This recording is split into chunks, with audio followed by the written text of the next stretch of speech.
두 번째로 가장 많은 전진 패스를 기록한 선수가 되며 화제입니다. 유럽 축구 선수들의 기록을 다루는 매체인 더 스탯웨이는 올 시즌 유럽 축구 연맹 챔피언스 리그에서 90분당 가장 많은 전진 패스를 성공한 20명의 선수를 공개했습니다. 놀랍게도 해당 순위표의 2위는 파리 생제르맹의 이강인이었습니다. 이강인은 이번 시즌 UCL에서 총 329분을 소화했습니다. 이 중 성공시킨 전진 패스는 총 41개였으며 경기당 11.22개의 전진 패스를 선보였습니다. 적은 출전 시간에도 제 몫을 다했다는 것을 알 수 있습니다.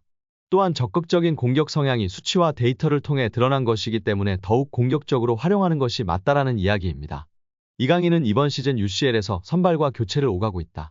앞서 FC 바르셀로나와 8강 1차전에서는 선발 출전했지만 2차전에서는 교체 출전했습니다. 덕분에 함께 순위에 오른 다른 선수들의 출전 시간이 적습니다. 매체가 공개한 순위표에는 이강인보다 적게 출전한 선수가 없었습니다. 그럼에도 이강인은 많은 전진 패스를 성공시키며 자신의 존재감을 뽐냈습니다.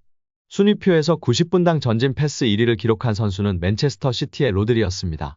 총 696분을 뛰며 119개의 전진 패스를 기록했습니다. 이강인의 바로 밑 3위에는 라치오의 루이스 알베르토가 자리했습니다. 642분을 소화하며 71개의 전진 패스를 기록했습니다. 또 하나의 기쁜 소식이 있는데요. 이강인은 앞서 프랑스 리그앙이 선정한 31라운드 2주의 팀에 뽑혔습니다. 이강인은 지난달 28일에 열린 르아프르와 31라운드에서 후반 시작과 함께 교체로 투입됐습니다. 투입 당시 PSG는 1대2로 끌려가고 있었습니다. PSG가 이강인을 투입한 뒤 르아브르가 한 골을 더 넣으며 달아났습니다. 하지만 이후 아슈라프 하키미의 만회 골이 나오며 르아브르를 추격했습니다. 그리고 후반 추가 시간 이강인이 날카로운 왼발 크로스를 올렸고 이를 골문 앞에 있던 곤살로 하무스가 마무리했습니다. PSG는 이강인의 활약에 힘입어 3대3 무승부를 거뒀다. 그리고 PSG는 이번 시즌 리그앙 우승을 차지했습니다. 2일 오전 4시 독일 도르트문트에 위치한 지그날 이두나 파르크에서 챔피언스리그 4강 1차 보루시아 도르트문트와 파리 생제르맹전이 벌어졌습니다. 경기 결과는 1대0 도르트문트의 승리였습니다. 도르트문트는 전반 36분 니클라스 필크루크가 터뜨린 골을 끝까지 잘 지켜냈습니다. 반면 PSG는 2차전에서 승부를 뒤집을 준비를 해야 합니다.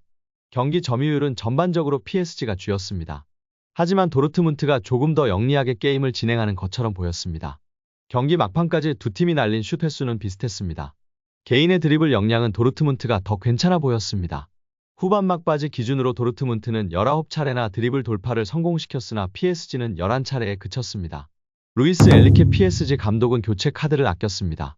후반 20분 가르텔라 대신 양달폴로 무한히를 투입하려 했지만 추가 교체 카드는 좀처럼 나오지 않았습니다. 부상 교체를 제외한 선수 교체를 결국 무한이라는 카드로 한 장만 사용했습니다.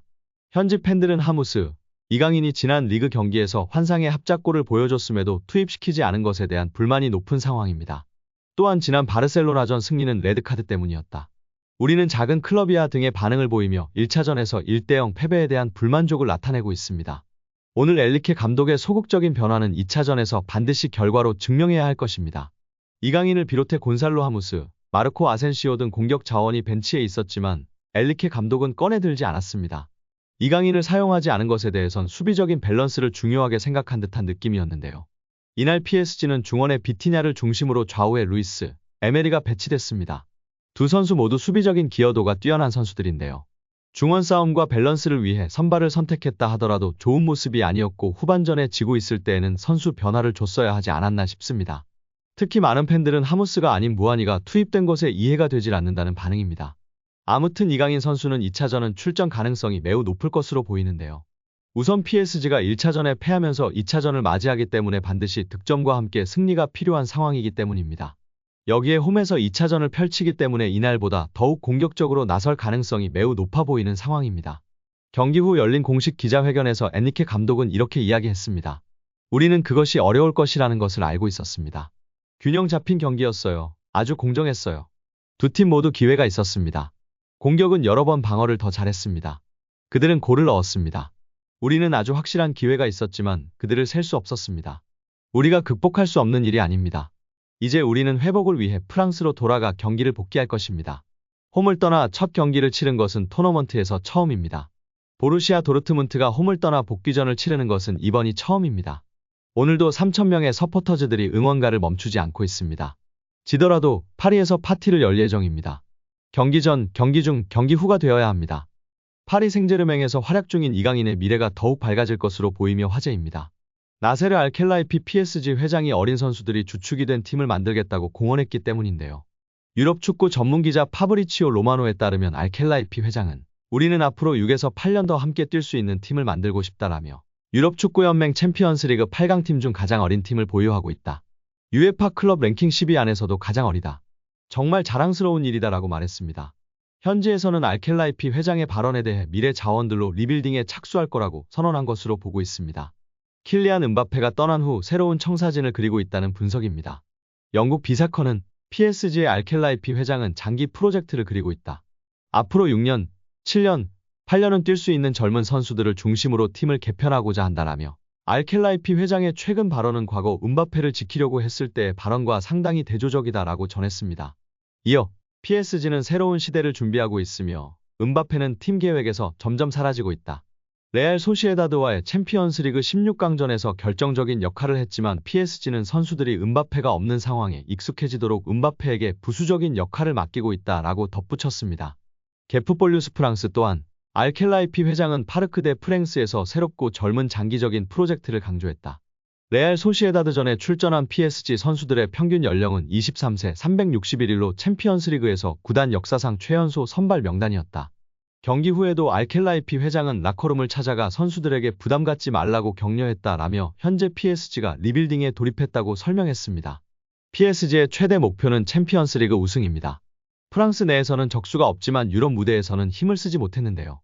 2019년도 시즌 준우승이 가장 좋은 성적이었습니다. 알켈라이피 회장은 급하게 도전할 생각이 없습니다. 시간이 조금 걸리더라도 미래를 보장할 수 있는 선수들로 팀을 만들어 계속 도전하겠다는 입장입니다. RMC 스포츠에 따르면 알켈라이피 회장은 선수들은 매 경기 승리를 원하지만 현실적이어야 한다. 우리는 팀을 구성하는 과정에 있으며 선수들 대부분이 어리다. 새로운 팀을 만드는 과정이기 때문에 쉽지 않다라며 팀을 만들었다고 해도 선수들이 준비가 된 것은 아니다라며 충분히 기다릴 필요가 있다고 강조했습니다. 회장이 직접 젊은 선수들로 개편하겠다는 뜻을 밝힌 만큼 이강인의 미래도 좀 더 밝아질 것으로 기대되고 있습니다. 2001년생 이강인은 얼마 전 23번째 생일을 맞았습니다. 여기에 이강인과 우스만 덴벨레의 경기장 밖 장면이 눈길을 끌고 있습니다. PSG는 7일 프랑스 파리의 파르크 데 프랭스에서 열린 리그앙 28라운드 홈경기에서 클레르몽과 겨뤄 1대1 무승부를 거뒀습니다. 이런 가운데 하프타임에 침묵을 다지는 장면이 포착됐습니다. 덴벨레가 이강인에게 다가가더니 90도로 고개 숙여 한국식 인사를 건넸습니다. 그러자 이강인도 무언가 설명을 한 후 고개를 숙이며 같은 동작으로 인사를 받았습니다. 스포츠 한국은 이강인이 덴벨레에게 한국식 인사를 알려줬고 이에 덴벨레가 마음에 들어하며 두 선수 사이에 시그니처 인사로 쓰는 듯하다고 설명했습니다. 해당 장면은 현재 트위터 등 온라인상에 퍼지며 많은 관심을 받고 있습니다. 이를 본 누리꾼들은 덴벨레한테 인사 알려주는 이강인과 그런 이강인을 쳐다보는 돈나룸마가 너무 웃겨. 한국에서는 합장하면서 인사하지 않는다고 바로잡아주는 이강인. 덴벨레 옷 살짝 끌어당겨서 쫑알대는 이강인. 너무 귀엽다. 동그란 뒤통수 너무 귀여워. 등 반응을 보였습니다.